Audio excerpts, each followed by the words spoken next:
ponto, eu até queria trazer uma mensagem de uma ouvinte, que é a Isaura, que sempre participa aqui com a gente. Teve 2 mensagens dela que eu acho que são bem importantes para a gente discutir, que é com relação a questão do algum tempo tudo se dizia, é o seu emocional, é o emocional.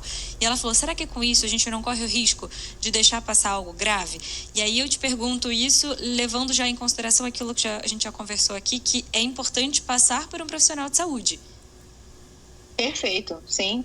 Porque essa coisa também, né, Isaura, de ficar só com essa questão do que é, isso é emocional, fica muito vazio, né, e sem uma direção também, né? A pessoa fica só naquilo. Não, vai passar porque é emocional. Não é bem assim, né? Assim, foi o que eu falei antes, se a pessoa está sentindo, se ela está com algum sintoma, é muito importante, sim, a gente olhar e valorizar aquilo ali, né? E eu digo isso desde da primeira dor de barriga que um filho nosso sente e diz, mamãe, não quero ir para a escola de não, porque eu não estou me sentindo bem. E aí você vai entender por que não está se sentindo bem, o que aconteceu. E aí, de repente, você vai ver que tinha uma prova, tem uma apresentação, né? Então, assim, é entender aquilo, não é só dizer assim, não, filho, então fica aqui em casa, não vai não, né? Não, vamos entender qual é a dificuldade de chegar lá, né? Mas assim, tá com dor de barriga? Vamos dar o remédio para dor de barriga, né? E vamos aí entender qual é a dificuldade, qual é o medo. Porque se a gente ficar também só nessa questão, né, do que é emocional, realmente a coisa pode tomar uma proporção muito maior e a lesão ser muito mais grave, né?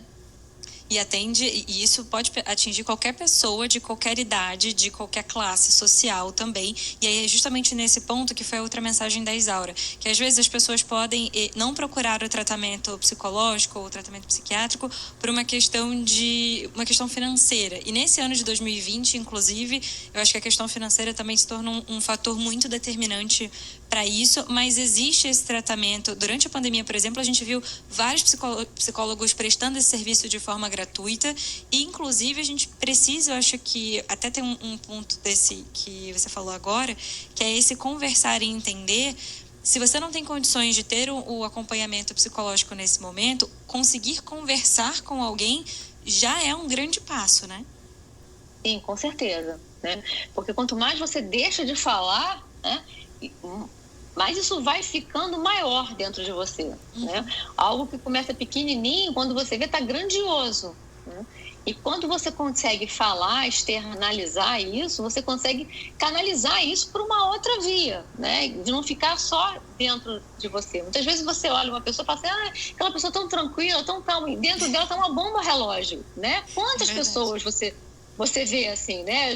Eu já passei por alguns hospitais e é claro isso. Quando eu dou aula, né? Você estava dizendo que uma das minhas funções é dar aula de psicologia hospitalar no Fundão, no FRJ, e eu falo sobre isso nas aulas, né? Essa coisa do não julgar as pessoas, porque às vezes você olha aquela pessoa quietinha ali, né, na espera da visita do CTI, aquele familiar está super tranquilo, e você chega perto, você está boa tarde, como é que você está? Aquela pessoa pode desabar na sua frente, né? Então a gente não deve julgar, né, e fazer uma avaliação pelos nossos olhos, né? A gente precisa chegar perto e ouvir o que aquela pessoa tem para dizer, né? Então por isso que assim, não é só ficar nessa questão do que é emocional. Eu sou psicóloga, trabalho com as questões emocionais, psicológicas, mas a gente precisa entender que existem as questões emocionais, as questões físicas, as relacionais, né, as questões familiares, as sociais, você estava falando aí, as econômicas. Então a gente precisa aprender a contextualizar todas essas situações, né, contextualizar todas essas questões para poder ajudar as pessoas a lidarem melhor com as questões